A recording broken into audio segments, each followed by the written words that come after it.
एक बार फिर जरा दर्शकों को मैं बता दूं कि जो उत्तर प्रदेश में बैठक हो रही है बड़ी महत्वपूर्ण बैठक है और समन्वय बैठक इस वक्त भी मुख्यमंत्री आवास पर वो बैठक चल रही है और उसमें अरुण कुमार मौजूद हैं, बीएल संतोष मौजूद हैं, योगी आदित्यनाथ मुख्यमंत्री मौजूद हैं, धर्मपाल जो उत्तर प्रदेश के संगठन महामंत्री हैं वो मौजूद हैं उस बैठक में, भूपेंद्र चौधरी जो वर्तमान में बीजेपी के उत्तर प्रदेश के अध्यक्ष हैं, केशव प्रसाद मौर्य और ब्रजेश पाठक जो दोनों डिप्टी सीएम उत्तर प्रदेश के हैं। ये यानी पूरा कोर ग्रुप जो है बैठा है। इस मीटिंग में ही जो है वो अरुण कुमार भी मौजूद हैं, राष्ट्रीय स्वयंसेवक संघ के सह सरबराह हैं, वो भी मौजूद हैं और बहुत साफ तौर पर इस मीटिंग का 4 पॉइंट बुलेट पॉइंट एजेंडा सामने आया है। वो बीजेपी के नए अध्यक्ष पर एक आम सहमति या एक राय बनाना, कुछ नामों को तय करना, अंतिम रूप देना जो दिल्ली नेतृत्व के सामने रखा जाए, केंद्रीय नेतृत्व के सामने रखा जाए और वहां फिर शायद उसको अमली जामा पहनाया जा सके। दूसरा है मंत्रिमंडल में विस्तार, क्योंकि बहुत सारे पद खाली हैं, बहुत समय से इस बात को टाला जा रहा था। लोकसभा में चुनाव के परिणाम के बाद इस बात की अटकलें बहुत तेज थी कि कई सारे बदलाव इसमें किए जाएंगे। कुछ मंत्रियों की परफॉर्मेंस बहुत ही खराब रही है, उनकी छवि भी बहुत खराब रही है। ऐसे में उनके विभाग, उनके मंत्रालय, उनका पद, ये तमाम सारी चीजों से उनकी विदाई तय मानी जा रही है। नए मंत्रियों को वो किस तरह के मंत्री हो, जातियों का समीकरण हो, क्षेत्र का, क्योंकि उत्तर प्रदेश बहुत व्यापक है तो क्षेत्रीय संतुलन भी उतना ही जरूरी होता है जितना जातीय संतुलन। सरकार और संगठन के समन्वय की बात, अब इलेक्शन ईयर आने वाला है और ऐसे में सरकार और संगठन में अगर बेहतर तालमेल हो तो बहुत सारे ऐसे रिक्त पदों को न सिर्फ भरा जाता है बल्कि कार्यकर्ताओं के काम, उनकी मदद, उनके संबंध, उनके सहयोग से जनता की मदद जो है वो व्यापक तौर पर हो पाती है। इस बात को लेकर के भी एक मैकेनिज्म बनाने की बात कही जा रही है। रिक्त पदों यानी जो पद राजनीतिक लोग सरकारी पदों पर आरूढ़ किए जाते हैं, उन पदों को बहुत लंबे समय से टाला जा रहा है और बीजेपी की टेंडेंसी बन गई है इन पर निर्णय न लेने की। ये निर्णय बहुत जरूरी है और इसको लेकर के बहुत दबाव है, क्योंकि कार्यकर्ता को सक्रिय बनाए रखने के लिए इस तरह के पदों पर उसको बिठाना एक तरीके से प्रोत्साहन होता है, उत्साह देता है। तो पॉलिटिकल वर्कर का समायोजन जो है ये एक बड़ा एजेंडा है और अफसरों को लेकर के भी एक बड़ी शिकायत विधायकों, सांसदों ने दिल्ली दरबार तक पहुंचाई है। वह है नौकरशाही की बेअंदाजी। वो जिलों में जिला अधिकारी हों, शासन सत्ता में बैठे हुए अफसर हों, कई बार ये कहा जाता है कि सरकार नौकरशाही ड्रिवन दिखाई पड़ती है, परसेप्शन में जाती है, जो कि सरकार के राजनीतिक एजेंडे को पूरा करने में एक बड़ी चुनौती बनता है। हालांकि इसमें अलग अलग तरह के विरोधाभास हो सकते हैं। सरकार ये मानती है कि भ्रष्टाचार विरोधी व्यवस्था, zero tolerance in law and order, इन तमाम चीजों के लिए जरूरी है कि जो व्यवस्था तंत्र में लोग हैं उनके हाथ मजबूत किए जाएं। और एसआईआर का एक बड़ा मुद्दा, क्योंकि एसआईआर को लेकर के उत्तर प्रदेश में विपक्ष मजबूती से काम कर रहा है। 2024 के चुनाव में विपक्ष ने यूपी में सत्ता पक्ष को पटनी दी है। ये बड़ी चुनौती है बीजेपी के लिए यूपी में, एनडीए के लिए यूपी में, कि वो यहाँ पर एसआईआर को किस तरीके से अडॉप्ट करे, कैसे अपने वोटर्स के नाम वोटर लिस्ट तक पहुंचे, किस तरीके से मतदाता सूची उनके लिए जो है सकारात्मक तौर पर बने, उनके नेता कार्यकर्ता इसको लेकर के कितने सक्रिय रहें।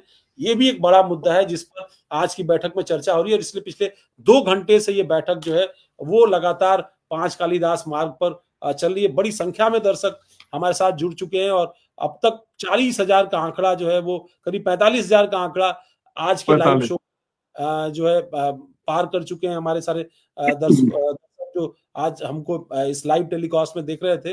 ये महत्वपूर्ण है, इसलिए हम इस चर्चा में, चूंकि आप बार बार इसमें जुड़ रहे हैं और आप लोगों का रुझान देख करके जो है वो कहीं ना कहीं मुझे ये बार बार डिबेट का समय जो है वो बढ़ाना पड़ रहा है सुजी दादा। लेकिन ये सही है कि जो दर्शकों का रुझान मिला है ये कहीं ना कहीं प्रोत्साहित करता है कि हम राष्ट्रीय मुद्दों पर, इस तरह के मुद्दों पर बार बार उनका विमर्श भी सामने लाएं, उनका पक्ष सामने लाएं और जो दृष्टिकोण इसी अलग अलग मुद्दे पर वो रखना चाहते हैं उनको भी सामने रखें। एक बार आपका इस पर कमेंट आ जाए दादा, ये जो समन्वय बैठक चल रही है और इसका जो पॉलिटिकल एजेंडा है, क्योंकि इसमें संघ के लोग भी हैं, बीजेपी के लोग भी हैं और सरकार के लोग भी। जी देखिए, अब तक तो चाहे मेन स्ट्रीम मीडिया हो या ट्विटर हो, और मैंने सर्च भी किया, इसके अंदर की कोई बात बाहर नहीं आई है।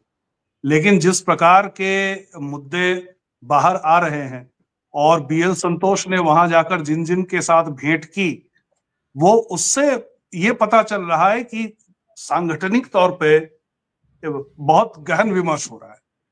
क्योंकि आप देखिए कि जो प्रशासनिक स्तर पे भी जिस तरह से उत्तर प्रदेश में काम होता है, उस पर भी बीएल संतोष काफी इंटरेस्ट ले रहे हैं कि किस तरह से जो है एलोकेशंस हो रहे हैं, किस तरह से किसको क्या काम दिया जा रहा है। तो पूरी तरह से एक हम कह सकते हैं कि ये संघ परिवार का एक्सरसाइज है पूरी तरह से।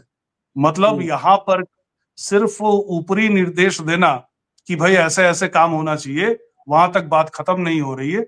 यहाँ नट बोल्ट के लेवल पे जाके काम हो रहा है कि भाई तुमको ये काम ऐसे ही करना है और किसी तरह से नहीं करना है। तो इस तरह की बातें सामने आ रही है, लेकिन स्पष्ट तौर पे कि कुछ मिनट्स ऑफ द मीटिंग सामने आए, ऐसा कुछ भी मीडिया में नहीं आया है और न ही आने वाला। मुझे नहीं लगता कि इस तरह की क्लोज डोर मीटिंग्स में कोई मिनट्स आता होगा, लेकिन चूंकि मुझे लगता है कि इतना महत्वपूर्ण लोग इस बैठक में हैं, राष्ट्रीय स्तर के, प्रदेश स्तर के लीडर सभी इसके अंदर हैं, और चूंकि ये फैसले लंबित हैं यूपी में, ये प्रपोज्ड हैं कि ये फैसले होने हैं आने वाले दिनों में।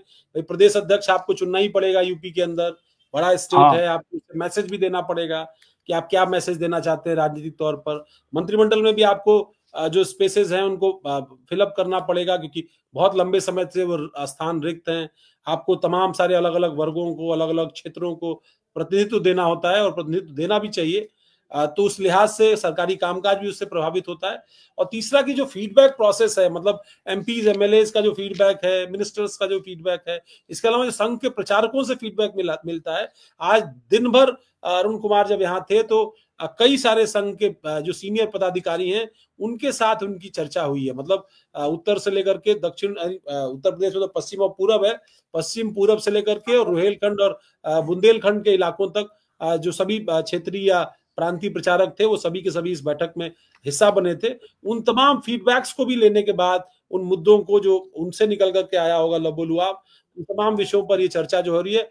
थोड़ी देर बाद मुझे लगता है भोज होगा। ये सब औपचारिकताएं राजनीति में चलती रहती है, लेकिन चूंकि दिल्ली में इस बात को लेकर के शायद अब मन बन चुका है कि इस संसद सत्र के आगे पीछे ही जो है वो राष्ट्रीय अध्यक्ष का चयन भी सामने रखा जाए, और दूसरा यूपी जैसे बड़े स्टेट में जो अध्यक्ष हैं उनकी भूमिका भी जो है तय की जाएगी, कौन अध्यक्ष होगा।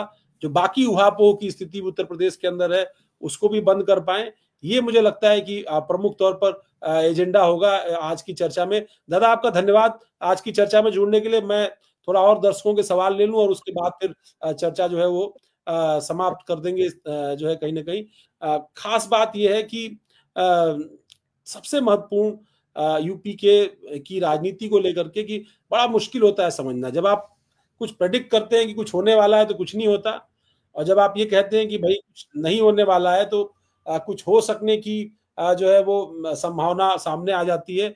और इसलिए हम कहते हैं, पर दर्शकों का आज बहुत धन्यवाद। बड़ी संख्या में, मतलब 50,000 से ज्यादा लाइव दर्शक इस पूरी चर्चा में हमारे साथ जुड़े, और ये एक महत्वपूर्ण जो है वो होता है, खासतौर पर जब इस तरह के डिबेट शो, लाइव शो हम अपने डिजिटल प्लेटफॉर्म पर करते हैं। पर मैं आपसे फिर कहूंगा कि कल हम फिर जुड़ेंगे आपके साथ एक नए राष्ट्रीय मुद्दे के साथ। उम्मीद है कि कल एसआईआर पर चर्चा होगी और व्यापक चर्चा हो पाएगी संसद के अंदर।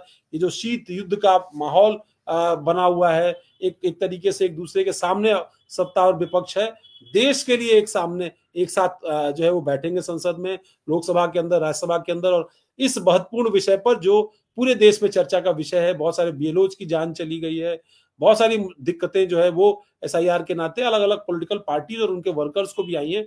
वो चैलेंजेस कहीं ना कहीं हम मीट कर पाएंगे। कल शाम 5 बजे, ठीक 5 बजे जो है ब्रेकिंग ट्यूब और स्क्वायरल्स और श्रेष्ठ भारत के इस प्लेटफॉर्म पर हम आपको मिलेंगे। तब तक के लिए नमस्कार।